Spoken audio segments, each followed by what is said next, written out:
Venezuela ইস্যুতে সৃষ্ট উত্তেজনার মধ্যে কলম্বিয়ার প্রেসিডেন্ট গুস্তাভো পেত্রোর সঙ্গে বৈঠক করেছেন মার্কিন প্রেসিডেন্ট ডোনাল্ড ট্রাম্প। দক্ষিণ আমেরিকার দেশটির বিরুদ্ধে সামরিক পদক্ষেপের হুমকি দেওয়ার মাত্র কয়েক সপ্তাহ পর মঙ্গলবার হোয়াইট হাউসে 2 ঘণ্টারও বেশি সময় এই বৈঠক অনুষ্ঠিত হয়।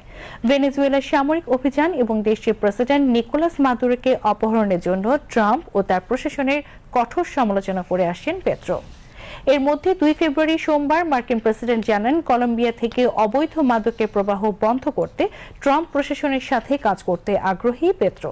তাকে সাবধানে থাকতে হুঁশিয়ারি দেন ট্রাম্প। এর পরপরই 2 দেশের মধ্যে উত্তেজনা চরমে ওঠে। ট্রাম্পের হুমকির জবাব দেন সাবেক বামপন্থী গেরিলা নেতা পেত্রো। বলেন প্রয়োজনে আবারও হাতে অস্ত্র তুলে নেবেন তিনি। তবে এরপর 7 জানুয়ারি রাতে নাটকীয়ভাবে পেত্রোর সঙ্গে ফোনে কথা বলেন ট্রাম্প। তাকে হোয়াইট হাউসে আমন্ত্রণ জানান তিনি। ফোন আলাপের পর ট্রাম্প ট্রুথ সোশ্যাল প্ল্যাটফর্মে পেত্রোর সাথে তার কথোপকথনকে বিরাট সম্মান বলে বর্ণনা করেন। কলম্বিয়ার একজন কর্মকর্তা সেই সময় বলেন, কথোপকথনে উভয় পক্ষের আগের বাকযুদ্ধের 180 ডিগ্রি পরিবর্তন লক্ষ্য করা গেছে।